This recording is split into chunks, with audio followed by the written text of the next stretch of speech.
Hello friends, स्वागत है आपका विके टू जेड में। ये एक बहुत ही इंपॉर्टेंट वीडियो है और क्लास 12 के जितने भी स्टूडेंट हैं, चाहे वो 12th में जाएंगे, चाहे जिनका 12th में एग्ज़ाम फरवरी 25 में जो होना है, ये ध्यान से इस वीडियो को सुनेंगे तो इससे कोई ना कोई क्वेश्चन आपको एग्जाम में बनेंगे। अच्छी बात ये है कि अगर आप इस वीडियो को ध्यान से सुनेंगे तो आपको सुनने मात्र से ही बहुत सारा काम आपका आसान हो जाएगा, क्योंकि हम साइकोलॉजी के जो भाषा है वो हिंदी में थोड़ा टफ होते हैं, तो उसको हम अपने घर का भाषा में कुछ चेंज कर दिए हैं। और साइकोलॉजी में जो भाषा आपको थोड़ा सा तकलीफ लगता है, पढ़ने में थोड़ा दिक्कत होती है, क्योंकि बिहार बोर्ड में इंग्लिश थोड़ा का वीक होने के कारण उसको इंग्लिश में भी समझना होता है। तो कुछ भाषा को खाली आप एक दो को इंग्लिश में थोड़ा मोड़ा अगर समझना शुरू कर देंगे तो आसान हो जाएगा। और अगर इंग्लिश में आप नहीं भी समझ पा रहे तो उसका दूसरा भाषा जो हिंदी का हो सकता है हम वो कर दिए हैं। तो ध्यान से इस वीडियो को आप 1 से 2 बार सुनेंगे लगातार तो आपको कुछ हद तक समझ में आ जाएगा। बहुत ज़्यादा नोट्स बनाने की जरूरत नहीं है, लेकिन आर्ट्स ऐसा सब्जेक्ट होता है कि उसमें आपको लिख के दिखाना ही पड़ता है। तो हम शॉर्ट में लिखे हैं और जो बात हम आपको बताएंगे उस बात को खाली ध्यान से सुनना है और आप अपने हिसाब से ही लिखेंगे। मेरी बात ही सिर्फ नहीं, उसमें आप अपने बातों को भी ऐड करेंगे। हम सिर्फ आपको लाइन पे ला देंगे और खुद से आप अच्छे से बना लेंगे। और इसके बाद भी जिन लोगों का नहीं बनेगा तो उन सभी के लिए अगर कोई दिक्कत हो जाता है तो फिर मेरा ऑफलाइन क्लास सप्ताह में 2 दिन अब हो गया, पहले 1 दिन था, 2 दिन हो गया। तो जो भी खुटौना के आसपास के बच्चे हैं तो उनके लिए क्या अच्छा रहेगा कि खुटौना में बौद्धू पोखर के बगल में एक बीपीएस लाइब्रेरी खोला, उसी का बगल में मेरा ऑफलाइन क्लास चलता है, कोई फीस नहीं लगता है। तो जो भी बच्चे पढ़ने में कमज़ोर है लेकिन इच्छा है पढ़ने का, तो उन सभी के लिए उसका भी व्यवस्था किया गया है, लेकिन उसके बारे में हम बाद में बात करेंगे। खास करके अभी ये बताना चाह रहे हैं कि जिनका भी साइकोलॉजी है वो ध्यान से इस वीडियो को जरूर देखिए। आप 1 से 2 बार सुनेंगे तो आपको लगेगा कि ये पढ़ाई बहुत ही आसान चीज़ है और धीरे धीरे आपको समझ में आना शुरू हो जाएगा।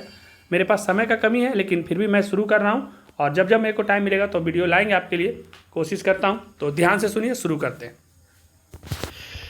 क्लास 12 साइकोलॉजी का चैप्टर 1 हम लोग इसमें शुरुआत करने आ रहे हैं। पहले मनोवैज्ञानिक गुण विभिन्नता के बारे में, लेकिन उससे पहले हम लोग मनोविज्ञान को समझते हैं। आप खाली ध्यान से सुनते चलिएगा बस, और कुछ ज़्यादा करना नहीं है।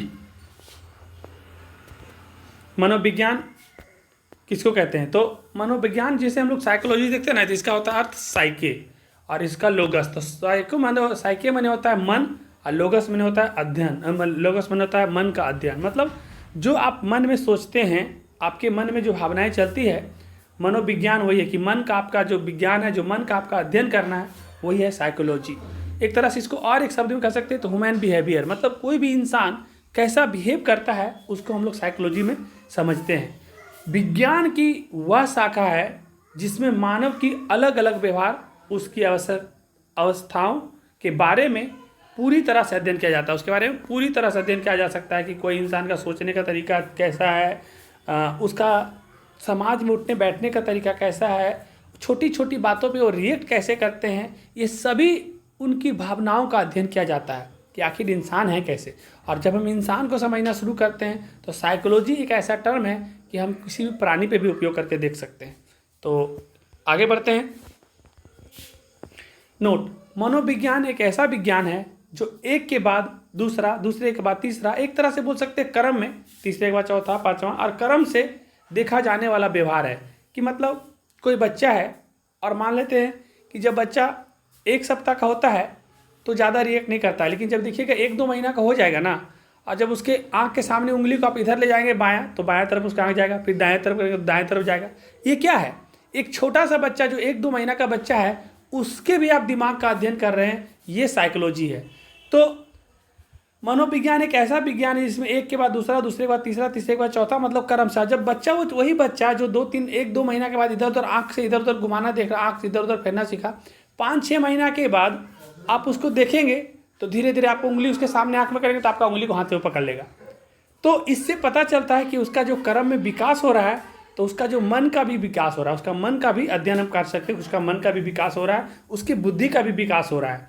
प्राणी के भीतर मानसिक एवं शारीरिक प्रक्रियाएं जैसे चिंतन, भाव, खुशी, गम, ये सभी वातावरण की घटनाओं के साथ उनका संबंध स्थापित करता है। जैसे हम एक बच्चा के बारे में बताएं कि जैसे वो 2 महीना में था तो आंख इधर उधर कर रहा था, 4-5 महीने का तो आपका उंगली पकड़ ले रहा है, हाथ पकड़ ले रहा है, फिर धीरे धीरे वो पैर को उठा को मुँह में ले रहा है। तो धीरे धीरे उसका जितना भी शारीरिक प्रक्रियाएँ हैं, धीरे धीरे उसके सोचने में जो चिंतन भाव है, आप अपने में भी सोच सकते हैं कि आप 11-12 का स्टूडेंट हैं तो कभी कभी कोई चीज़ को आप सोचते हैं और ज़्यादा सोचने से आप कितना नकारात्मक या अच्छा सोचते हैं तो कितना सकारात्मक भाव आप में आ जाता है। कभी आप बहुत खुश हो जाते हैं, कभी आप गम में चले जाते हैं। ये सभी जितने भी वातावरण का घटना है और इसके साथ जो आप संबंध स्थापित करते हैं, यही अध्ययन करना साइकोलॉजी है। साइकोलॉजी इतना अच्छा सब्जेक्ट है कि अगर आप ठीक से पढ़ लिए ना तो आप एक अच्छे बेस्ट टीचर बन सकते हैं साइकोलॉजी का, या फिर साइकोलॉजी आप अच्छे से पढ़ लिए तो आप आने वाले समय में एक दूसरे इंसान को आप आसानी से समझ सकते हैं। और अच्छी बात यह है कि हमारा भी सब्जेक्ट साइकोलॉजी ही है, तो मेरे पास टाइम का थोड़ा कमी है, नहीं तो सारा सब्जेक्ट को हम अच्छा से पढ़ा सकते हैं। तो क्या है कि आपके मन का अध्ययन करना ही साइकोलॉजी है। आप सिंपल लिख सकते हैं कि साइकोलॉजी का मतलब ही है मनुष्य के व्यवहारों का अध्ययन करना, उनके मन का अध्ययन करना। इस प्रक्रिया को मनोविज्ञान में मानव व्यवहार तथा पशु व्यवहार दोनों ही मानसिक प्रक्रियाओं में सम्मिलित होते हैं, जिसमें चिंतन, अवधारणा, सीखना, परखना इत्यादि। मतलब इस प्रक्रिया में, मनोविज्ञान की प्रक्रिया में कौन सा कैसा व्यवहार कर रहा है ना, चाहे वो पशु पक्षी ही क्यों ना हो, चाहे वो कोई व्यक्ति ही क्यों ना हो, किसी भी प्राणी का उसका चिंतन, अवधारणा, उसका सीखने का तरीका और उसको आप जब परखना शुरू करते हैं, ये मनोविज्ञान के अंदर में आता है। मनोविज्ञान का एक और नाम होता है मानस शास्त्र।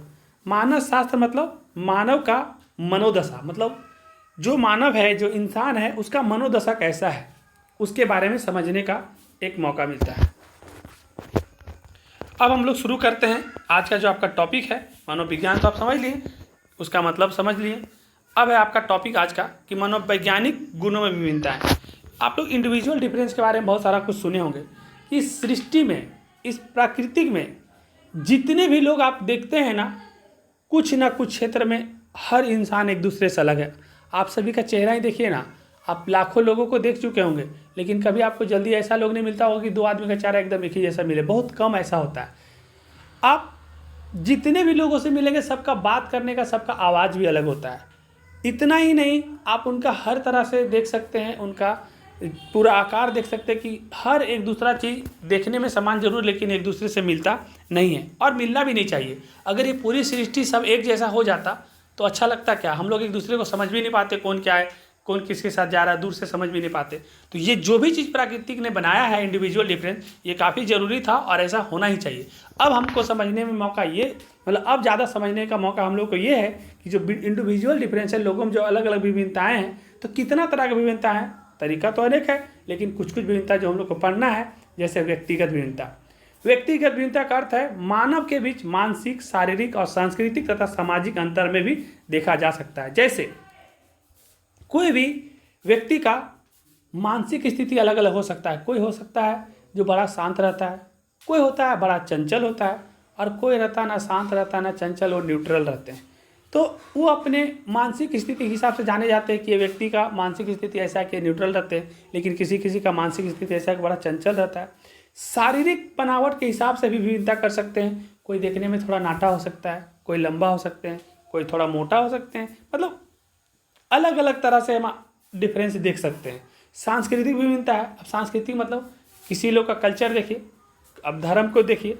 जैसे कहने का मतलब कुछ लोग हैं जो हिंदू धर्म में पूजा पाठ, मंत्र वगैरह जो भी चीज़ है वो अपना लेके चलता है। इस्लाम में जाएंगे तो कुरान, बाइबल, ये सब जो भी पढ़ते हैं। आप सिख में जाएंगे तो वहाँ पर कंगन काढ़ा पहनते हैं, कृपान अपने पास में रखते हैं, और उन लोग का अपना सांस्कृतिक है। उससे भी हम बोल सकते हैं कि उनका मतलब सांस्कृतिक देखिए कि ये सिख का धर्म को मान रहे हैं, ये इस्लाम धर्म को मान रहे हैं, हम हिंदू धर्म को मान रहे हैं, और भी कोई है जैसे बौद्ध धर्म वाले को भी आप देखिए, अलग अलग धर्म वाले को देखिए, तो उसका सांस्कृतिक से उनका विभिन्नता पता चल जाता है। आज का टाइम में सामाजिक अंतर में भी देखा जा सकता है। आप समाज में भी जाइएगा ना तो आपको ऊंच नीच, अमीर गरीब, बड़ा छोटा, बड़ा जाति छोटा जाति, अलग अलग तरह से लोगों में विभिन्नता है। और ये मनोवैज्ञानिक गुणों में विभिन्नताएं असीमित है, लेकिन इस 4 क्षेत्र पर आप बांट सकते हैं: मानसिक, शारीरिक, सांस्कृतिक और सामाजिक। और इसी को आपको अपने शब्द बना के लिख देना है बस। हर इंसान में अलग अलग खासियत और कमजोरियां होती है। देखिए, कोई भी इंसान इस धरती पर जितना भी जन्म लिया है, चाहे वो देखने में कितने भी सुंदर क्यों ना हो, चाहे वो कितने भी सुंदर क्यों ना कम हो, हर इंसान में कुछ ना कुछ अच्छा गुण जरूर होता है। बस आपको समझने का ज़रूरत है। अब रह गया बात अच्छा गुण क्या हो सकता है कि कोई इंसान देखने में अच्छा ना हो, लेकिन हो सकता है वो गाना अच्छा गा सकता हो सकता है इंसान कोई देखने में बहुत अच्छा है, लेकिन हो सकता है कि उतना अच्छा गाना ना गा सकते हो, उतना अच्छा वो खाना ना बना सकते हो, कुछ भी हो सकता है। इंडिविजुअल डिफरेंस है ये। हर इंसान एक दूसरे से अलग है, लेकिन हर इंसान अलग रहते हुए हर इंसान एक दूसरे में कुछ ना कुछ यूनिक क्वालिटी है। हर इंसान में कुछ ना कुछ अच्छा खासियत ज़रूर है, और उसी खासियत से उनको जाना जाता है। कोई पढ़ाई में अच्छे होते हैं, कोई खेलने में अच्छे होते हैं। तो ये सब ही अपने अपने खासियत पे डिपेंड करते हैं। जैसे अब हम लोग लता मंगेशकर को जानते हैं, वो शादी नहीं किए थे, उनकी और कोई पहचान नहीं है, लेकिन उनका गाना आज वो नहीं भी हैं तो आज उनका पहचान है। क्रिकेटर में देखिए महेंद्र सिंह धोनी को, एक साधारण परिवार में जन्मे, रेलवे में नौकरी किए, लेकिन बाद में इंडिया को वर्ल्ड कप दिलवाए, तो उनकी पहचान खेल में है। वैसे ही किसी और क्षेत्र में अब जब आएंगे, आप सलमान खान को देखिए, उनकी पहचान फिल्म इंडस्ट्रीज में है। अमिताभ बच्चन को देखिए, उनकी पहचान फिल्म। तो अलग अलग लोगों में अलग अलग खासियत होती है, और अलग अलग जगह पे अपने यूनिक टैलेंट के चलते वो जाने जाते हैं। हो सकता है जितने भी 12th के विद्यार्थी हैं, इसी में से कुछ ऐसे लोग होंगे जो आने वाले टाइम में अपने किसी ना किसी टैलेंट के लिए जाने जा सकते हैं। पढ़ने में कोई अच्छे हो सकते हैं, कोई खेल में अच्छे हो सकते हैं, और ना जाने आने वाला टाइम में क्या क्या अच्छे हो सकते हैं। आप भी जो इस वीडियो को सुन रहे हैं, तो हो सकता है कि आप आज 12th में हैं, लेकिन धीरे धीरे आप अच्छा पढ़ाई करके आप एक अच्छा प्रोफेसर बन जाएं, एक अच्छा वकील बन जाएं, पता नहीं, आप कुछ भी बन सकते हैं। तो ये समय की बात है, लेकिन हर इंसान में एक दूसरे में कुछ ना कुछ डिफरेंस होती है, और कुछ ना कुछ अच्छी क्वालिटी भी होती है। तो इस चीज़ को हम लोग मनोविज्ञान में समझ सकते हैं। तो ये आपका हो गया व्यक्तिगत विभिन्नता। एक होता है स्थितिवाद। स्थितिवाद मतलब सिचुएशन के हिसाब से विभिन्नता होता है। अब जैसे सिचुएशन के हिसाब से कहे तो कुछ मनोवैज्ञानिकों का कहना है कि हमारे व्यवहार, चाल चलन का तरीका हर इंसान या प्राणी का उसका गुण और दोष से प्रभावित होता है। अब जैसे कहने का मतलब कि कोई भी स्थिति के हिसाब से, मान लेते कि अभी ऐसा स्थिति है कि हमारे घर में मान लेते कि थोड़ा गम का माहौल चल रहा है, दादाजी का डेथ हो गया है, और थोड़ा सा ऐसा माहौल चल रहा है कि अच्छा नहीं लग रहा है, तो वहाँ पर हम बहुत ज़्यादा खुश नहीं रह सकते हैं, और थोड़ा सा अपने आप को उस माहौल में बहुत ज़्यादा चंचल नहीं दिखा सकते हैं। वो एक ऐसा माहौल है कि सिचुएशन ऐसा है कि उसमें हमको ऐसा व्यवहार करना है जो समाज के लिए मान्य हो। लेकिन अगर कोई शादी ब्याह हो जाए, और वहीं पर अगर हम लोग सेम आदमी हैं, लेकिन अगर शादी ब्याह में जाते हैं तो हमारा चाल चलन, हमारा व्यवहार तौर तरीका कैसा होता है, कितना खुश रहते हैं। तो कहने का मतलब ये है, स्थिति के हिसाब से, जब जैसा स्थिति हो उसके हिसाब से हमारा जो भी तरीका है, जो भी रहन सहन, चाल चलन, ये सब जो वो बदलता है। तो सिचुएशन का मतलब होता है कि जब भी स्थितिवाद के हिसाब से लोगों का जो सोच है, लोगों का जो तौर तरीका है, इसमें बदलाव होता है। जबकि कुछ दूसरे मनोवैज्ञानिकों का सोच है कि हमारे व्यवहार वर्तमान में उपस्थित कारक से होता है, लेकिन कुछ मनोवैज्ञानिक बोलते हैं कि नहीं, हम जैसा आज हैं वही हमारे लिए हमेशा सिचुएशन रहता है। लेकिन ऐसा नहीं है, आपका कभी ना कभी सिचुएशन अच्छा और ख़राब आता होगा, तो आप देखते होंगे कि जब सिचुएशन अच्छा हो जाता है तो आप कितने खुश रहते हैं और कितने अलग तरीके से रहते हैं, लेकिन कभी सिचुएशन थोड़ा टफ हो जाए तो आप कितने मायूस हो जाते हैं। तो ये बिल्कुल कुछ मनोवैज्ञानिक का कहना ये सही ज़रूर है कि व्यवहार, चाल चलन और तरीका इंसान का या प्राणी का, उसके गुण और दोष प्रभावित करता है। स्थितिवाद, सिचुएशन उसको प्रभावित करता है। कुछ लोगों का कहना है कि नहीं, जो जैसा इंसान रहते हैं वो वैसे ही रहते हैं, तो उनका भी कहना अपने जगह पे सही है। लेकिन हमारा जो अपना सोच है कि स्थिति के हिसाब से हम लोग बदलते हैं। जैसे कहने का मतलब आप घर में ही अपना लीजिए कि जिस दिन आप लोग अपना घर में 4-5 लोग, जितने भी फैमिली आप लोग होंगे, तो अपने से रहते हैं, तो जो भी खाना बना नहीं बना आप अपने में रह लेते हैं और उस तरह से चला लेते हैं, कम बेसी रहता है तो। लेकिन बाहर से अगर कोई गेस्ट आते हैं तो देखिए उस दिन का हमारा थोड़ा तौर तरीका बदल जाता है, खाना वाना बनाने का टाइम थोड़ा चेंज हो जाता है, थोड़ा हम लोग कुछ ना कुछ अपने आप को चेंज करते हैं। तो वो क्या हो गया कि उस दिन का स्थिति, जो सिचुएशन है कि बाहर से 1 दिन 2 दिन के लिए लोग आए, तो उनके लिए उसके हिसाब से चलते हैं। तो आप स्थिति के हिसाब से, सिचुएशन के हिसाब से बदलते हैं, इसके बारे में आपको बना के लिखना है। स्थितिवाद अर्थात मानव का व्यवहार वर्तमान जो हालत है, जिस दशा में अभी वह गुजर कर रहा है, स्थितिवाद कहलाता है। मतलब आज ऐसा स्थिति में आप जो चल रहे हैं वो आपका स्थिति है, तो इसके हिसाब से चल रहे हैं। लेकिन अचानक आप जब पढ़ाई लिखाई अच्छे से कर करके कोई बढ़िया जॉब में या कोई बढ़िया जगह पे चले जाएंगे, जहाँ पे आपको पैसे का और किसी चीज़ का कोई दिक्कत नहीं होगा, तो देखना आपका यही सिचुएशन एक ना एक दिन बदलेगा और बदलता है। हम सभी भी बहुत ही साधारण परिवार में जन्मे बड़े हुए, लेकिन आज स्थिति पहले से बेहतर है और आने वाला टाइम में और बेहतर होगी। क्योंकि आप कभी भी अच्छे लोगों के साथ में जब आते हैं, अच्छे अच्छे कामों को करना शुरू करते हैं, तो आपके साथ हमेशा अच्छा होते ही जाता है। आगे बढ़ते हैं। एग्जाम्पल, जैसे कोई व्यक्ति अभी बहुत खुश है, तो उसके आसपास का माहौल भी बहुत खुशनुमा हो जाता है। अब जैसे कहने मतलब कोई व्यक्ति है जो अभी बहुत खुश है, उसके साथ कुछ कुछ अच्छा घटनाएं घट रही है और बहुत अच्छा लग रहा है, तो उसके पास भी आसपास जो रहते हैं उसको देख के थोड़ा खुश हो जाते हैं कि आखिर क्या बात है। तो वो वाला माहौल एक खुशी का माहौल आता है। और अगर कोई व्यक्ति अगर गुस्सा में है या कोई काम को वो ठीक से नहीं कर पा रहा और वो पूरा परेशान है और वैसे व्यक्ति पास जाएगा तो आपका भी जो काम करने का मन रहेगा थोड़ा अलग हो जाएगा, सोचेगा कुछ करे कि नहीं। अगर आपसे उनसे कुछ बात करने का मन था तो आप उसके सामने प्रकट करेंगे कि नहीं। मतलब जैसा सिचुएशन होता है, जैसा स्थिति होता है, आपका व्यवहार उसके हिसाब से ही होता है। ये मनोवैज्ञानिक का कहना भी सही है और ये मनोविज्ञान का अध्ययन से पता चलता है कि आदमी का जो मनोदशा है वो स्थिति के हिसाब से बदलता है, सिचुएशन के हिसाब से बदलता है। आगे बढ़े। मनोवैज्ञानिक गुणों के 5 गो क्षेत्र भी है। अब मनोवैज्ञानिक गुणों में उसका 5 गो क्षेत्र है कि 5 तरह का क्षेत्र से पता चलता है कि कोई इंसान कैसा है और कैसे उसका हम लोग टेस्ट कर सकते हैं। तो देखिए, आप लोग एकदम बिल्कुल भी लोड मत लीजिएगा, एकदम स्थिर से रहिए, रिलैक्स रहिए।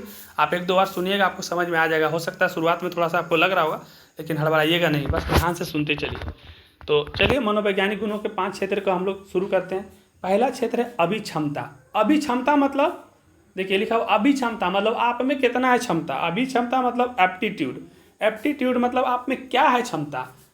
किसी भी प्राणी की वह क्षमता, योग्यता, इच्छा जिसके लिए किसी भी क्षेत्र में सफलता हासिल करके अपना एक अलग पहचान बनाने का जुनून, और जब वह सफल हो जाता है तो उसकी अभिक्षमता वही कहलाता है। जैसे कहने का मतलब कोई इंसान क्लास 10 तक, 12 तक, ग्रेजुएशन तक की पढ़ाई का है, उसके घर का स्थिति सिचुएशन वैसा था, लेकिन उतना भी पढ़ाई करने के बाद अगर मान लेते उनको सिंगिंग में इंटरेस्ट था, उनको डांसिंग में इंटरेस्ट था, उनको खेलने में इंटरेस्ट था और वो किसी भी लेवल में अच्छा से खेल गए और वो उसमें क्वालिटी था, वो पहले भी अच्छा खेल सकते थे, लेकिन सिचुएशन अच्छा नहीं था घर का तो नहीं खेल पाए। लेकिन जब उनको मौका मिला उन्होंने अच्छा करके दिखाया और किसी बड़े टीम के लिए सेलेक्ट होते हैं, देश के लिए सेलेक्ट होते हैं और उनसे पूरा देश का नाम जब रोशन होता है, तो ये जो क्षमता है उनके अंदर वो बहुत पहले से थी, लेकिन सिचुएशन उनके घर का वैसा नहीं था, स्थिति अच्छा नहीं था, तो उतने दिन तक वो नहीं कर पा रहे थे। लेकिन जब वो कुछ भी पढ़ाई किए और कुछ लोगों के माहौल में आए और कॉलेज की तरफ से खेले, स्कूल की तरफ से खेले और धीरे धीरे वो उस लेवल पे पहुंच गए जहां वो पहले भी पहुंच सकते थे। उनके अंदर वो टैलेंट था, लेकिन लोगों के सामने नहीं आ पा रहा था क्योंकि उनकी स्थिति अच्छी नहीं थी। तो ये उनका क्षमता था। अब जैसे क्रिकेट के लिए महेंद्र सिंह धोनी का एग्जांपल दिए हम, सचिन तेंदुलकर, लता मंगेशकर, इन सभी में बचपन से ही खेलने की क्वालिटी थी। महेंद्र सिंह धोनी रांची से है और हम भी, मेरा सारा पढ़ाई रांची से हुआ है, हम उनको कितने बार देखे भी हैं। और जब वो इंडिया टीम में नहीं सेलेक्ट हुए थे तब भी हम लोग उनको देखते थे, लेकिन हम लोग पहचानते नहीं थे, झूठ नहीं बोलना है। लेकिन कहने का मतलब है कि वो जब स्कूल की तरफ से भी खेलते थे ना, तो फुटबॉल भी अच्छा खेलते थे, उनको बैडमिंटन भी अच्छा खेलने आता है और मतलब हर खेल में ही बड़ा अच्छा रहते थे। तो शुरू में ही ऐसा लगता था कि किसी भी खेल में जाएंगे तो बढ़िया करेंगे, तो उन्होंने देश के लिए वर्ल्ड कप जितवाया। सचिन तेंदुलकर से हम उनको खेलते हुए देखे हैं कोलकाता में, जब 199 टेस्ट खेल रहे थे तो हम वहाँ पर गए थे। एक मैच के बाद उनका रिटायरमेंट होने वाला था टेस्ट से, तो 99 जो भी था वेस्ट इंडीज़ के साथ खेल रहे थे एक टेस्ट लेने से पहले, तो उसमें हम थे वहाँ पे।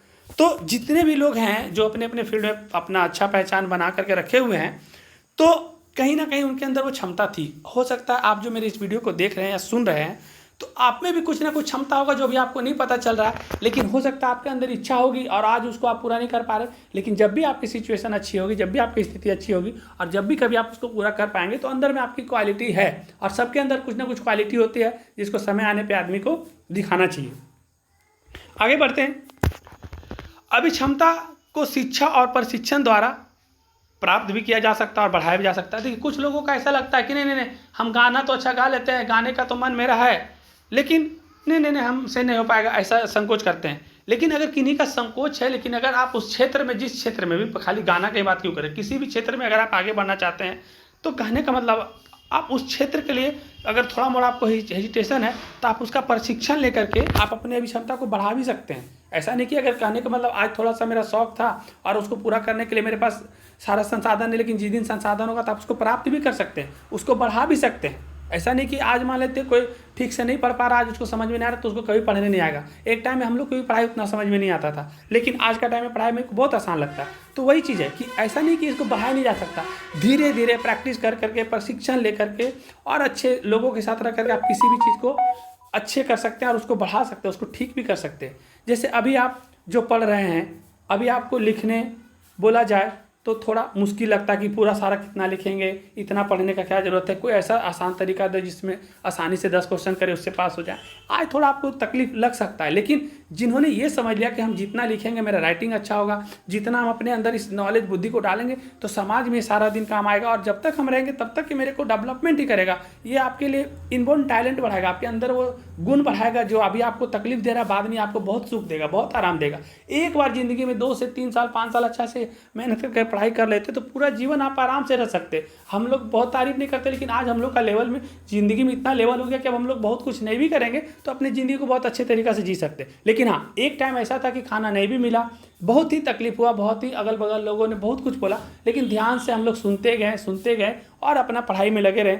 आज एक लेवल तक कुछ हद तक ठीक है, आने वाला टाइम में अभी भी मेहनत जारी है और भी बेहतर करना है। तो आप सभी के लिए भी वही है कि आप आज जिस भी सिचुएशन से हैं, जैसे भी परिस्थिति में हैं, आपके अंदर जो भी कमी है या जो भी अच्छाई है, तो आप अच्छाई को अपना देखिए, कमी को और दूर करने का कोशिश कीजिए। जैसे किन्हीं का कुछ गलत संगति में या गलत लोगों के साथ रह करके अपने गलत जगह पे समय बर्बाद करना शुरू कर देते, वो सब चीज़ से आप निकलिए और अपने समय को अच्छे जगह पे लगाइए। फिर देखिए कि आपके अंदर जो क्वालिटी है वो कैसे आगे नहीं आती है और आप कैसे एक बेहतर इंसान नहीं बनते हैं। आगे बढ़ते हैं। कुछ लोगों का होता है इंटरेस्ट, यानी इच्छा। हर प्राणी का इच्छा है, ऐसा नहीं, इच्छा अलग अलग लोगों का अलग अलग तरह का इच्छा है। हर प्राणी की इच्छा होती है। जो इच्छा है, इच्छा से पता चलता है कि वो किसी काम को कितना तन और मन से करता है। जैसे कहने का मतलब है कि हमको पढ़ाने में अच्छा लगता है, तो हमको पढ़ाने का इच्छा है, हमको अच्छा लगता है, तो हमको इसको करने में कभी बोझ नहीं लगता। हमको कभी नहीं लगता कि हमको 8 घंटा स्कूल में पढ़ाना है या फिर 2 घंटा उसके बाद पढ़ाना है, या जो भी है, इसमें हमको उतना टेंशन नहीं होता है। लेकिन कुछ लोगों का होता है कि इच्छा नहीं भी रहता है तो ज़बरदस्ती बैठ के पढ़ रहे, उनको मन नहीं कर रहा, लेकिन लोग रहा कि घर में लोग क्या बोलेंगे कि दिन भर घूमते रहता है, चलो 2 घंटा पढ़ लेते, लेकिन आपको इच्छा नहीं है। तो कोई भी काम अगर आप इच्छा से नहीं करेंगे ना, अगर तन मन से नहीं करेंगे ना, तो वो काम आपके लिए अच्छा नहीं हो सकता। भले आप टाइम वो 2 घंटा निकाल दे, उससे अच्छा है कि आप 2 घंटा और कुछ और कर लीजिए, जो इच्छा हुई कर लीजिए। लेकिन जब आप किसी काम को करें तो इंटरेस्ट के साथ करेंगे, और अगर जिस काम में आप करना चाहते हैं अगर वो काम अच्छा है, उसको तन और मन से करेंगे, तो एक ना दिन वही काम आपको सफलता दिलाएगी। जैसे कोई बोले आपकी अच्छी काम करने की इच्छा के कारण आपकी वेतन बढ़ा दी जाए। मतलब आप कहीं काम करना चाहते हैं या फिर आप कहीं पे काम करने के लिए गए और कुछ दिन में ही पता चलेगा कि ये काम करने में ठीक है, और बोले कि हम आपका वेतन थोड़ा और बढ़ा देते हैं क्योंकि आप थोड़ा अच्छे से काम कर रहे हैं, तो आपके अंदर क्या हो जाएगा ना कि एक मोटिवेशन आ जाएगा, अंदर से आपका और इच्छा बढ़ जाएगा कि अरे हम कुछ दिन ही पहले ज्वाइन किए, लेकिन इस थोड़ा काम से मेरा इतना तारीफ हो रहा, और बढ़िया से करेंगे तो मेरा वेतन और बढ़ जाएगा। बात पैसे की है और बात मान सम्मान की भी है कि उतने सारे लोग आपके साथ में काम कर रहे हैं, लेकिन आपका जब तारीफ होना शुरू हो जाता है तो लगता है अंदर से कि अरे हम थोड़ा और क्यों ना मेहनत करें, थोड़ा और क्यों ना तरक्की ले। तो ये आपकी इच्छा पे डिपेंड करता है कि आप कोई काम करते हैं तो खुश होते हैं कि नहीं खुश होते। अगर खुश होकर कोई काम को करते हैं, इच्छा से आकर काम करते हैं, इंटरेस्ट से आप काम करेंगे, तो निश्चित रूप से आप काम में सफलता आपको मिलेगी। ऐसे ही तीसरा होता है व्यक्तित्व। व्यक्तित्व मतलब होता है पर्सनालिटी। पर्सनालिटी के बारे में आप लोग सुने होंगे कि पर्सनालिटी का मतलब होता है कि हर इंसान का अपना अपना एक पर्सनालिटी होता है। पर्सनालिटी मतलब खाली शाहरुख खान, सलमान खान और बड़े बड़े हीरो मत देखिए। पर्सनालिटी का मतलब होता है अपना एक व्यक्तित्व।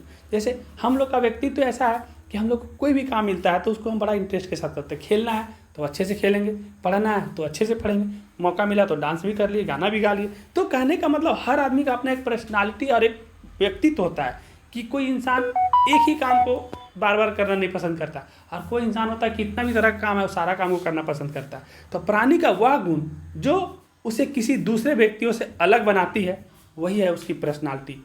एग्जाम्पल, कोई भी व्यक्ति जो जैसा व्यवहार करता है उसका गुण या दोष उसको खास या बकवास बनाता है। अगर कोई इंसान बहुत अच्छा व्यवहार कर रहा है तो उसका वही अच्छा व्यवहार आगे बढ़ाता है और वही उसकी पर्सनालिटी है। लेकिन कुछ इंसान इतना बकवास है कि उसके बारे में दोबारा बात करना बेकार है, लेकिन उसके लिए वही पर्सनालिटी है क्योंकि वो इंसानी बकवास है। अगर कोई आदमी तन और मन से काम करके जब सफल हो जाता है तो ये उसकी व्यक्तित्व को निखारता है, ये उसकी पर्सनालिटी को बढ़ाता है। और कोई बदमाश बन जाए, कोई चोर बन जाए तो समझ लीजिए कि उसका वही पर्सनालिटी है, वो उसका व्यक्तित्व को बिगाड़ती है। और जितने भी आप देखते हैं हैंडसम लोग या एकदम नाटक के लोग, ये क्या है? ये उनकी पर्सनालिटी है कि वो ऐसे हैं। समझ में आ गई पर्सनालिटी? बाकी आप अपने हिसाब से व्यक्तित्व को लिखिएगा। चौथा, मूल्य। मूल्य यानी वैल्यू। मूल्य माने पैसा वाला बात नहीं कर रहे हैं, मूल्य माने वैल्यू। समाज में वैल्यू कितना, मोरल वैल्यू, इमोशनल वैल्यू, है ना। और भी तरह का वैल्यू होता है, कल्चरल वैल्यू। मतलब वैल्यू का मतलब ये होता है कि जैसे अब हम लोग अब अपने लेवल पे बात करते हैं, 10th-12th के लेवल पे। मान लेते हैं कि 10th-12th में ऐसा होता है कि हम लोग कभी कभी किसी पे बहुत ज़्यादा भरोसा कर लेते हैं। तो जब बहुत ज़्यादा किसी पे भरोसा कर लेते हैं तो हमारे नज़रों में जिस पे हमारा भरोसा रहता है उसकी वैल्यू बहुत होती है। और हम जब भरोसा करते हैं और उन्होंने छोटी छोटी हरकतों से जब हमारे भरोसा को वो चोट पहुंचाते हैं, जब तकलीफ़ देते हैं, तो उसी इंसान के बारे में जिसका हमारे नज़र में बहुत वैल्यू था, लेकिन उसकी छोटी छोटी हरकतों के वजह से उस इंसान की वैल्यू गिरना शुरू हो जाती है। कुछ नहीं गड़बड़ है, इंसान वही रहता है, लेकिन अपना वैल्यू को कोई इंसान बढ़ा सकता है और घटा सकता है। कोई इंसान का वैल्यू भले आपके नज़र में कुछ नहीं रहता है, लेकिन धीरे धीरे समय के साथ देखते देखते उसको परखते परखते हर इंसान में एक क्वालिटी का अपना वैल्यू को बढ़ा सकता है और घटा सकता है। तो किसी भी इंसान को आप जब देखते देखते रहेंगे तो आपको लगेगा कि नहीं, इस इंसान में कुछ खास बात है, कुछ अच्छी बात है, तो आपके नज़र में उसका वैल्यू भी बढ़ेगा, उसका मान सम्मान भी बढ़ेगा। लेकिन कुछ इंसान देखने में कितना भी सुंदर क्यों ना हो, लेकिन उसके कर्म से, उसके कुछ ऐसे कर्तव्य से आपके नज़रों में उसकी वैल्यू बिल्कुल गिर जाती है। तो ये क्या है? वो है मोरल वैल्यू। वही वैल्यू की हम बात कर रहे हैं कि यह अस्थाई विश्वास होता है। जैसे मुझे किसी पे भी भरोसा होता है तो उसके लिए कुछ भी करने को तैयार होते हैं, पर जब कोई विश्वास को तोड़ देता है तो उस इंसान को देखने का मन नहीं करता, उसका वैल्यू ही पूरा गिर जाता है। हम लोग को विश्वास होता है तो हम लोग किसी भी इंसान को कुछ भी दे देते हैं, जो चाहिए उसको दे दो, कोई प्रॉब्लम नहीं। लेकिन जिस इंसान पे भरोसा नहीं होता उससे बात करना भी अच्छा नहीं लगता है। तो वैल्यू का मतलब आप समझ रहे होंगे, बाकी आप अपने से बना के इसको लिख सकते हैं। जैसे जिस इंसान का वैल्यू घट जाता है, फिर हम वैसे इंसान का वैल्यू नहीं करते हैं, तो विश्वास के लायक ना हो, समाज में वैल्यू बना रहे। मतलब कभी भी आप समाज में जब रहते हैं ना, तो ऐसा बन कर रहना कि आप किसी का विश्वास के लायक ही ना रहे, ऐसा नहीं। बहुत सारे ऐसा इंसान रहेगा जिसको समाज में कहे उसके बारे में बात करा, नहीं नहीं हम जानते हैं। तो आप अपने आप को, अपना वैल्यू को समाज में बनाइए, बढ़ाइए। ये जीवन एक बार मिलता है, ये बार बार जीवन मिलेगा नहीं। और ये जीवन जब एक बार मिला है तो आपकी पहचान, आपकी वैल्यू बढ़िया लोगों में होनी चाहिए, चाहे आप क्यों ना गरीब ही क्यों ना हो।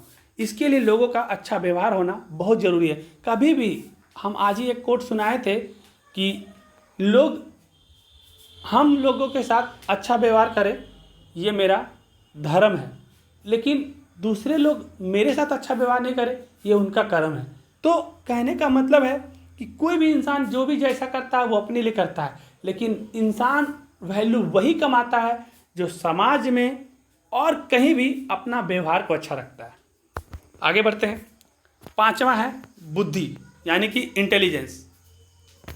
बुद्धि किसी प्राणी का वह शक्ति है जिसकी सहायता से बड़े बड़े काम को आसानी से कर लेता है। आप देखिएगा, जो बुद्धिमान लोग रहेगा उसके पास कुछ नहीं होगा। एक समय बोलेगा क्या, आज से 20 साल पहले मेरे पास कुछ नहीं था, मेरे दादाजी का ये नहीं था, लेकिन 20 साल के बाद उसके पास, 15 साल के बाद उसके पास देखिएगा बहुत कुछ हो जाता है। ये नहीं कि वो चोरी कर लिया, हत्या कर लिया।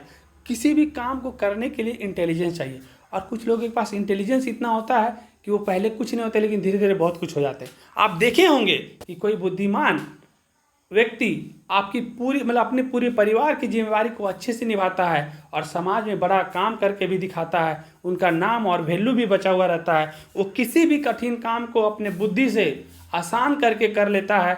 ऐसे लोगों की मानसिक शक्ति बहुत अच्छी होती है। मतलब बुद्धि का मतलब होता है इंटेलिजेंस। इंटेलिजेंस को हम लोग IQ से मापते हैं कि जिनका IQ लेवल अच्छा होता है ना, मतलब जिनका बुद्धि अच्छा होता है, तो किसी काम को बड़ा ढंग से वो कर लेते हैं। और कुछ लोगों के पास थोड़ा सा बुद्धि की कमी होने के कारण भी कभी कभी ऐसा होता है कि वो अच्छे काम को भी खराब कर देते हैं। तो कहने का मतलब ये है कि इंटेलिजेंस एक ऐसा चीज़ है, बुद्धि एक ऐसा चीज़ है कि किसी भी बड़े बड़े काम को आप आसानी से कर सकते हैं। और आपके पास बुद्धि होगी तो आप घर परिवार को भी अच्छे से चलाएंगे। और बुद्धि कम भी है ना तो आप उसको बढ़ा सकते हैं। ये प्रशिक्षण से, अच्छे लोगों के साथ रह करके, लगातार अपने गलतियों से सीख के इसको बढ़ाया जा सकता है। आज ऐसा कभी नहीं सोचना है कि हम 10th में पढ़ रहे हैं, 12th में पढ़ रहे हैं और हमारे घर का स्थिति अगर उतना अच्छा नहीं तो ये नहीं अच्छा हो सकता है। यकीन मानिए, आप अच्छे संगति में रहते हैं, आप अच्छे लोगों का विचार को सुनते हैं, तो इतना ध्यान रखिए कि धीरे धीरे आपकी परिस्थिति अच्छी होगी, ये गारंटी है। और ये बुद्धि को बढ़ाया जा सकता है प्रैक्टिस से और अच्छे संगति से। आगे बढ़ें।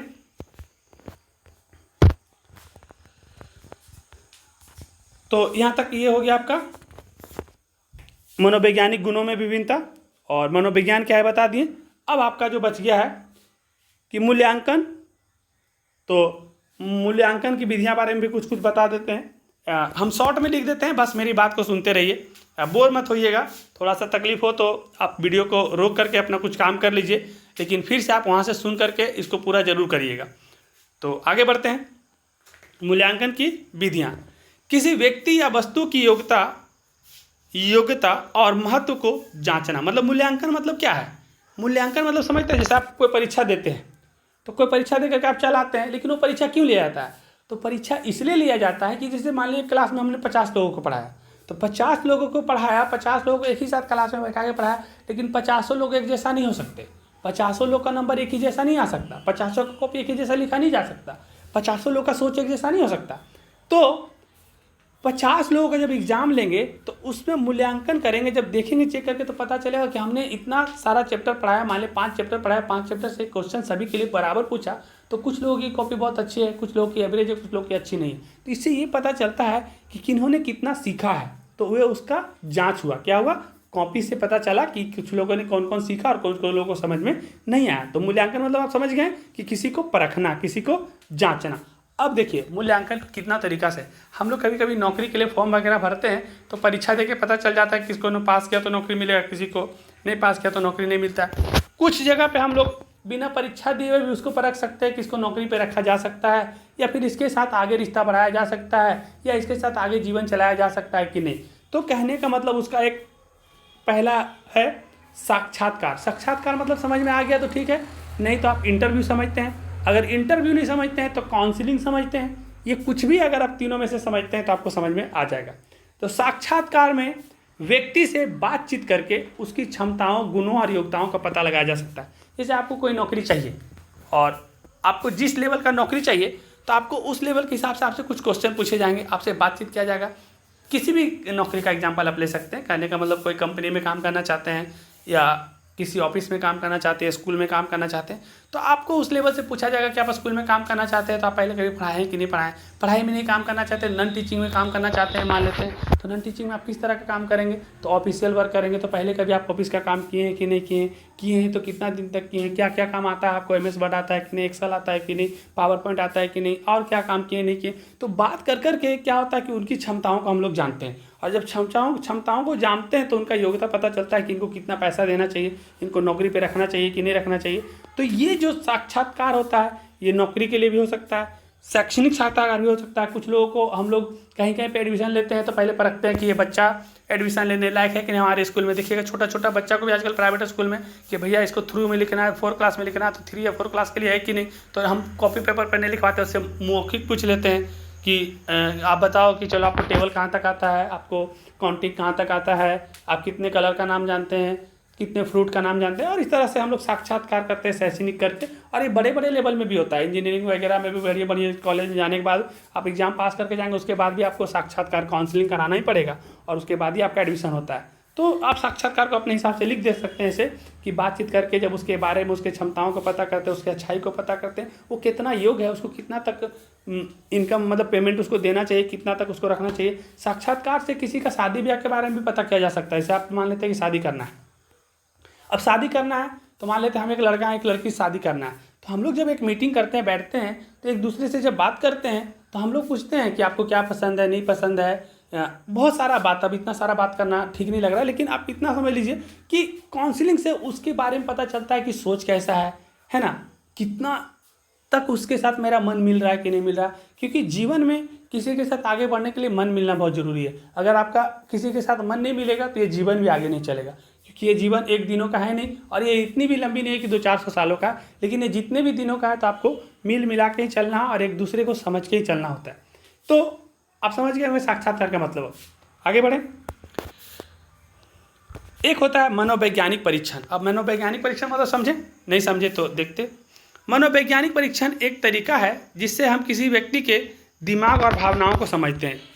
इसमें हम कुछ खास तरह के प्रश्न या गतिविधियां करते हैं ताकि यह पता चल सके कि व्यक्ति कैसे सोचता है और महसूस करता है। अब जैसे कहने का मतलब कि हम मनोवैज्ञानिक तरीक़ा से किसी को जांचेंगे कि ये आदमी कैसा सोच रहा है, चाहे ये लड़की कैसा सोचती है, कैसा महसूस करती है। अगर ये जानना है तो उसके लिए है 2-3 तरह का टेस्ट मनोवैज्ञानिक लोग करेंगे।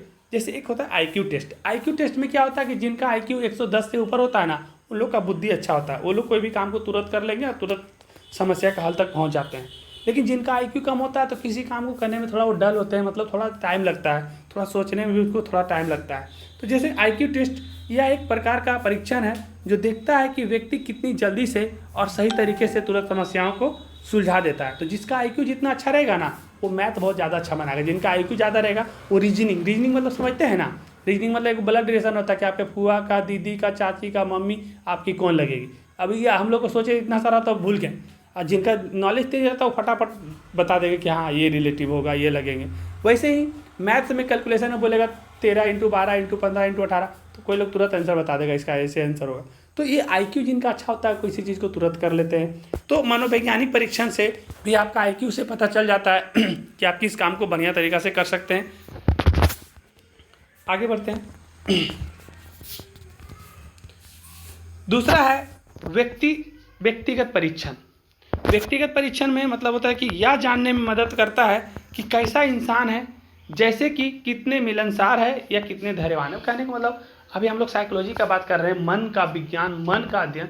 किसी भी मन का अध्ययन करेंगे तो ये निश्चित रूप से है कि उसके बारे में बहुत कुछ जान जाएंगे। तो व्यक्ति का परीक्षण करना है, किसी गर्ल्स, किसी बॉय, या शादी ब्याह में एक लड़का का, एक लड़की का, हम लोग का भी उसमें भी परीक्षण करके देख सकते हैं कि आखिर ये इंसान कैसा है, ये बातें कैसा करता है, ये किसी भी बात में बहुत जल्दी परेशान तो नहीं हो जाता है, ये किसी बात को लेकर के चिढ़ तो नहीं आता है। तो कभी कभी क्या होता है कि साइकोलॉजिस्ट लोग एक दो क्वेश्चन ऐसा जानबूझ के पूछते हैं ताकि उसको गुस्सा आ जाए। जैसे आप लोग इंटरव्यू वगैरह में देखते होंगे कि एक दो क्वेश्चन ऐसा आता है जो बहुत चर्चा में रहता है, लेकिन वो सब क्वेश्चन को इतना चर्चा में लाने की जरूरत नहीं है। वो ट्राई किया जाता है कि इस इंसान को किसी बात करके गुस्सा आता है कि नहीं।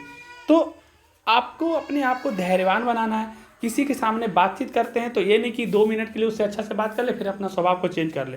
व्यक्तिगत परीक्षण से ये पता चलता है कि अगर आपका पर्सनालिटी अच्छा नहीं है तो 1 2 3 4 क्वेश्चन में आपको समझ में आ जाएगा, लेकिन उसमें ये भी पता चलता है कि नहीं इन्होंने 10 क्वेश्चन में 5 क्वेश्चन का आंसर ठीक से दिया है, समझा कर दिया है, तो धीरे धीरे इनके व्यक्तित्व परीक्षण जो हम किए तो ये पॉजिटिव की ओर है, ये बाद में और अच्छे ये कर सकते हैं। तो ऐसा भी होता है कि व्यक्तिगत परीक्षण में यह जांच कर लेते हैं हम लोग कि इंसान कैसा है, ये मिलनसार है कि नहीं है। और अगर वो समझ में आ गया कि नहीं ये लोगों से मिलना ही पसंद नहीं करता, ये पूरा जीवन में आज तक किसी को दोस्त बना ही नहीं पाया, इसके लाइफ में ऐसा कुछ है ही नहीं जिससे हम इसको मिलनसार समझ सकते हैं, तो ये परीक्षण साइकोलॉजिस्ट लोग आराम से समझ जाते हैं। और वैसे लोग समझ लीजिए कि बहुत ज़्यादा तनावग्रस्त में रहते हैं जो मिलनसार नहीं होते हैं। तो ये व्यक्तिगत उसका परीक्षण हो गया। आगे बढ़ते हैं। भावनात्मक परीक्षण। भावनात्मक परीक्षण बहुत इंपॉर्टेंट है। भावनात्मक परीक्षण यह है कि इस परीक्षण से पता करता है कि आप कितने तनाव में हैं या आपकी भावनाएं कितनी स्थिर है। कुछ लोगों का क्या होता है ना कि एक बार किसी चीज़ में अगर वो फंस गए हैं, अगर एक चीज़ में उनको किसी चीज़ को बुरा लग गया तो वो जल्दी उसी से निकलते ही नहीं है। अब उसी चीज़ में वो लगे रहेंगे और सोचते सोचते अपने आप को ही पूरा तनाव में डाल देंगे। लेकिन मेरी एक अच्छी बात है, आप सभी जो भी इस वीडियो को सुनेंगे ध्यान से सुनेंगे कि जीवन में आपको कितना भी तकलीफ क्यों ना आ जाए, आप कितनी ही दुखी क्यों ना रह जाए, लेकिन दुख में रह करके आप दुख से कभी नहीं निकल सकते। तनाव में रह के तनाव से कभी जल्दी नहीं निकल सकते। आपको तनाव से भी निकलने के लिए कुछ टाइम के लिए तनाव से बाहर आना पड़ता है। ध्यान रखिएगा इस बात को। तो बहुत सारे लोग हम क्लास में भी देखते हैं कि बहुत ही ज़्यादा परेशान रहते हैं। आप ये ज़िंदगी आपको जो भी मिली है, ऐसा नहीं कि कोई भी ऐसा इंसान जिसको कहीं परेशानियाँ नहीं आती। परेशानियाँ भी आएगी, तकलीफ़ें भी आएगी, लेकिन आपको उसी से संभलना है और तुरंत निकलना है, फिर संभलना है। हमेशा कोई इंसान खुश भी नहीं रहता। ऐसा नहीं कि आज कोई इंसान खुश है तो हमेशा खुश रहेगा, समझ गए ना। तो कुछ भी आपके साथ परमानेंट अस्थायी नहीं है। ये सिचुएशन हमेशा बदलते रहता है और बदलते ही रहेगा। इसीलिए ज़िंदगी को आप इंजॉय करिए और अच्छे इंसान बनने का कोशिश करिए। भावनात्मक परीक्षण ही ये बताता है कि आप कैसे इंसान हैं। इससे इस बात को भी समझने में मदद करता है कि आप किस तरह के व्यक्तित्व हैं, मतलब व्यक्ति हैं, और आपकी मानसिक स्थिति कैसे है। कोई भी इंसान अगर बहुत ज़्यादा चिड़चिड़ा रहता है या बहुत ही ज़्यादा चंचल रहता है या कोई भी चीज़ बहुत ज़्यादा भी अच्छा चीज़ नहीं है, अपने आप को धैर्यवान, अपने आप को एक सुसज्जित इंसान, अपने आप को एक न्यूट्रल से थोड़ा ऊपर, मतलब एकदम बिल्कुल न्यूट्रल नहीं, थोड़ा बेहतरीन इंसान बनने के लिए आपको समाज में अपने आप को निखारना होता है। अपने भावनाएं को थोड़ा ठीक रखना पड़ता है। और जो भी आपके अंदर लगता है कि ये मेरे अंदर ठीक नहीं है, सबको पता रहता है कि मेरे अंदर क्या अच्छाई है क्या अच्छाई नहीं।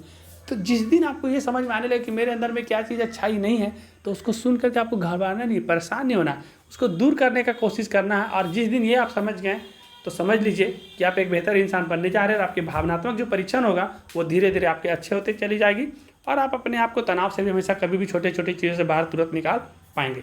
आगे बढ़े। तीसरा है आत्म प्रतिवेदन। देखिए, आत्म प्रतिवेदन का मतलब होता है सेल्फ रिपोर्ट। आप कभी कभी अपने बारे में कुछ लिख करके देना होता है कि आपका रिपोर्ट कैसा है। या मान लेते हैं कि किसी डॉक्टर के पास आप जाते हैं, समझ रहे हैं ना, आत्म प्रतिवेदन का मतलब है कि आप खुद के बारे में जो जानकारी देते हैं।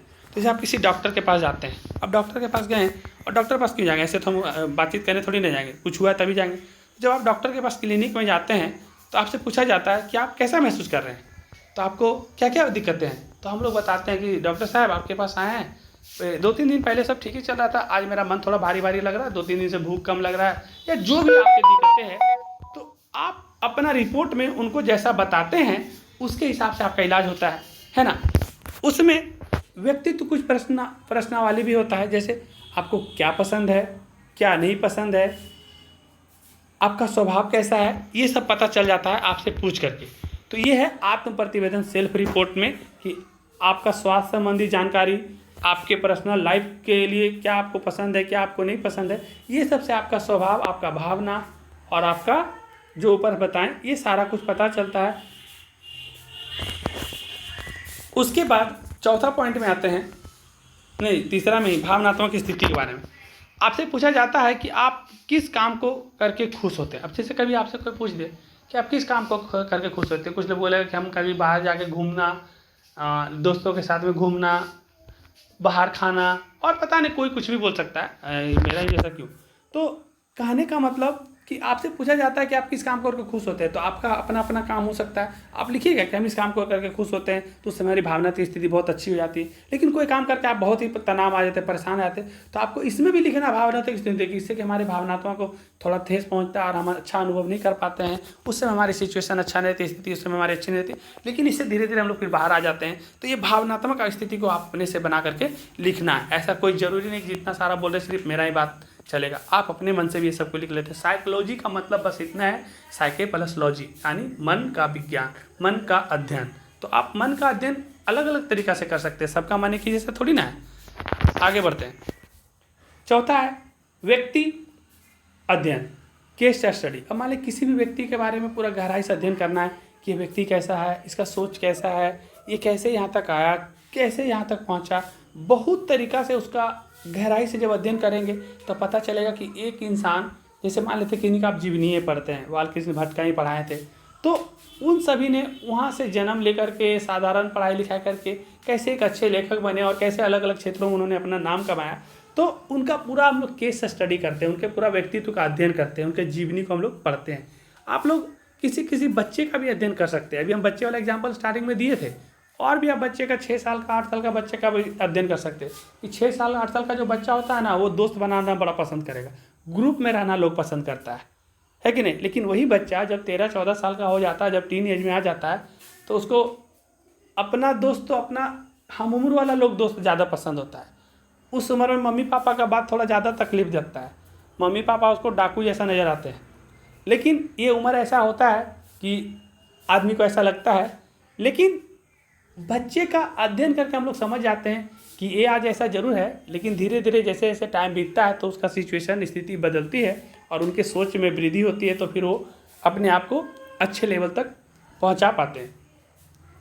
आप बीमारी का भी अध्ययन कर सकते हैं। बीमारी का अध्ययन कर सकते हैं कि मतलब कुछ लोग का ऐसा बीमारी होता है कि वो मानसिक बीमारी है ना, कुछ लोग का शारीरिक बीमारी, कोई तरह का बीमारी जो आप नाम जानते हैं, तो वो सब बीमारी का भी आप अध्ययन कर सकते हैं साइकोलॉजी के थ्रू में। साइकोलॉजी कहने का हाथ में पढ़ना, लेकिन इसमें से बहुत सारा कुछ जो एकदम साइंस से रिलेटेड है, तो आप बीमारी का भी अध्ययन गहराई से कर सकते हैं और उससे पता चलता है कि बीमारी होने का कारण क्यों था, ऐसा क्या नहीं करने से बीमारी नहीं होता है। बहुत सारा तरीका आप अपने हिसाब से लिख सकते हैं। हम सिर्फ पॉइंट में लिख दिए कि बच्चे का अध्ययन, बीमारी का अध्ययन कर लेना और अपने हिसाब से आप इसमें लिख दीजिएगा। 5वां है प्रेक्षण, यानी कि ऑब्जर्वेशन। ऑब्जर्वेशन समझते हैं, नहीं समझते तो सुनिए। प्रेक्षण का मतलब है कि किसी व्यक्ति या घटना को ध्यान से देखना, और जब कोई भी घटना को आप ध्यान से देखिएगा ना, तो उसके बारे में कुछ कुछ जानकारी आपको जुटाना या मिलना शुरू हो जाता है। समझ गए? जैसे मान लेते हैं कोई बच्चा डेली क्लास में हल्ला करके घुसता है, बात का मतलब, तो डेली हल्ला करके घुसता है मतलब इसका कुछ ना कुछ प्रॉब्लम है ही। डेली क्यों हल्ला करके घुसता है, मान ली एक आध दिन कभी गया तो उसका कुछ भी स्थिति में प्रॉब्लम नहीं है, उसका ठीक है सामान है, लेकिन डेली हल्ला करके घुसता है मतलब हम लोग उसको क्लास में ऑब्जर्व करते हैं, देखते रहते हैं, तो पता चलता है कि इसका आदत ही ऐसा हो गया, इसका नेचर ही ऐसा हो गया। तो उसको सुधारने के लिए हम लोग को उनसे बातचीत करना पड़ता है, उनका काउंसलिंग करना पड़ता है कि तुम बार बार ऐसे करके क्यों घुसता है, तुम बार बार इस तरह से क्यों करता है। तो धीरे धीरे उसको लगा अरे मेरा से जरूर कुछ ना कुछ गलती हो रहा है, तो इसमें सुधार भी हो सकता है। तो ऑब्जर्वेशन से हम किसी की घटना को, किसी भी व्यक्ति के बारे में जानकारी इकट्ठा कर सकते हैं, और जैसा जानकारी मिलता है उसके हिसाब से हम उसका उपचार भी कर सकते हैं, है ना। प्राकृतिक परीक्षण भी कर सकते हैं। तो ये सारा कुछ जितना भी बताए हैं ये काफ़ी इम्पोर्टेंट था। इसके बाद लास्ट है आपका मनोवैज्ञानिक गुणों में विभिन्नता हो गया, मूल्यांकन हो गया, उसका सिद्धांत हो गया, और व्यक्तिगत विभिन्नताएं। तो अब हम लोग को बुद्धि का सिद्धांत देखना था, तो बुद्धि वाला भी थोड़ा सा आपको बता ही दिए थे, लेकिन लास्ट ये भी देख लीजिए, क्योंकि ये जो क्वेश्चन लिख करके हमको भेजे थे, मनोवैज्ञानिक गुणों में विभिन्नताएं एवं मूल्यांकन और बुद्धि के सिद्धांत एवं व्यक्तिगत विभिन्नताएं। तो बुद्धि यानी कि इंटेलिजेंस, इसको भी देख लीजिए। उसके बाद वीडियो काफ़ी लंबा हो गया होगा, तो हम इसको अब ज़्यादा देर नहीं खींचेंगे, लेकिन इतना जान लीजिए कि आप इसको 1-2 बार सुनिएगा तो आपके लिए काफ़ी आसान हो जाएगा। और जैसे जैसे अगर आपको अच्छा लगेगा तो आगे चल के और आसान करेंगे। स्मार्ट बोर्ड के लिए भी बात हो गई है, और उसके बाद हमको लग रहा है जनवरी तक आ जाना चाहिए। तो आगे बढ़े। इंटेलिजेंस यानी बुद्धि। बुद्धि का मतलब है किसी व्यक्ति की सीखने, समझने, सोचने और समस्याओं का हल निकालने की क्षमता।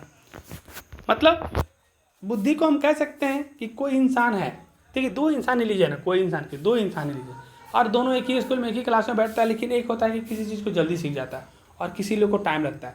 तो इससे पता चलता है कि जिसका IQ लेवल ठीक है तो थोड़ा आसानी से सीख लेता है, लेकिन इसका ये मतलब नहीं कि कोई जल्दी सीख गया तो इंसान हमेशा के लिए अच्छा हो गया, हमेशा के लिए तेज हो गया, ऐसा कुछ नहीं। कोई इंसान का IQ अच्छा रहेगा तो मैथ अच्छा बना सकता है, कोई का IQ कम रहेगा तो कोई दूसरा चीज़ में अच्छा कर सकता है, लेकिन ऐसा नहीं कि किसी चीज़ में अच्छा नहीं कर सकता, ऐसा नहीं सोचना है। और IQ को भी थोड़ा थोड़ा बढ़ाया जा सकता है प्रैक्टिस से। तो सीखने, समझने, सोचने और समस्याओं को हल निकालने की क्षमता को ही बुद्धि हम लोग कहते हैं। बुद्धि की मदद से हम नई चीज़ें जल्दी से सीख सकते हैं, मुश्किलों का हल आसानी से ढूंढ सकते हैं, ये तो आप जानते ही हैं। और बुद्धि के बारे में अल्फ्रेड बिने ने, एक प्रमुख मनोवैज्ञानिक है जो बुद्धि के क्षेत्र में अग्रणी शोध कार्य किया था। आपको क्वेश्चन में पूछेगा कि बुद्धि के लिए सबसे पहले शोध कौन किए, तो आप अल्फ्रेड बिने का नाम दे सकते हैं। बिने ने बुद्धि को योग्यता के रूप में व्याख्या की थी, मतलब बुद्धि एक तरह का योग्यता है, उसके लिए व्याख्या किए थे, जिसमें फैसला लेने, अच्छी समझ और अच्छे तर्क प्रस्तुत करने की क्षमताएं शामिल होती है। तो इस वीडियो को आपको सीरियस होकर नहीं देखने का ज़रूरत है, सुनने का ज़रूरत है। एकदम आप इसको ऐसा सुनिए कि जैसे आप फिल्मों में गाना और कोई चीज़ को सुनते हैं उस तरह से सुनिए, और आसान भाषा में आप अपने आप को लिखने का कोशिश कीजिए। साइकोलॉजी शब्द जो है, साइकोलॉजी जो सब्जेक्ट है काफ़ी आसान है, लेकिन उसमें से कुछ कुछ जो टर्म साइकोलॉजी में लिखा हुआ रहता है ना, वो थोड़ा सा तकलीफ लगता है वो समझने में। और ख़ास करके आप लोग को इंग्लिश जिसका कमज़ोर रहता है तो इंग्लिश में नहीं समझ में आता तो और दिक्कत लगता है। लेकिन टेंशन मत लीजिए, हर सब्जेक्ट का हर चैप्टर को इतने आसान भाषा में करके देंगे आपको कि आपको सिर्फ कहानी जैसा समझना है और अपने भाषा में आपको लिखना है, ना कि सिर्फ मेरे भाषा में, और नंबर आपको पूरे मिलेंगे। तो इस वीडियो को अब हम यहाँ समाप्त करते हैं। अच्छा लगेगा तो ज़रूर लाइक करिएगा, और नहीं अच्छा लगे तो लाइक मत करिएगा, ज़रूरी नहीं है, लेकिन लाइक करिए और कम से कम लोगों को शेयर करिए। 1000 सब्सक्राइबर का प्लान है मेरा यूट्यूब पार्टनर बनने के लिए, और जैसे ही 1000 सब्सक्राइबर होगा तब तक हम स्मार्ट बोर्ड का व्यवस्था कर रहे हैं, और कुछ टीचर भी रखेंगे अलग अलग सब्जेक्टों के लिए, जो उन बच्चे को मदद कर पाए जो जिनकी आर्थिक स्थिति अच्छी नहीं है, पैसे से थोड़ा वीक है, उन लोगों तक शिक्षा आराम से पहुँच पाए। लेकिन आज का टाइम में तो नेट पैक और मोबाइल सब भी काफ़ी महंगा हो गया है, तो उनके लिए हम क्या कर सकते हैं, फिर लास्ट में एक बार बोल देते हैं कि जो बच्चे बहुत ही वीक हैं और जिनको पढ़ने की इच्छा है, उनके लिए सप्ताह में 1 दिन ऑफलाइन क्लास मेरा फ्री में चलता है। 1 दिन और हम बीच में जब मेरे को टाइम मिलेगा तो बताएंगे। टाइम का थोड़ा सा समस्या है मेरे पास, जल्दी वीडियो ला भी नहीं पाते हैं, लेकिन जब भी समय मिलेगा तो आप लोग को हम फ्री में पढ़ाने के लिए ऑफलाइन का भी व्यवस्था कर रहे हैं और करेंगे। धन्यवाद। इस वीडियो को समाप्त करते हैं।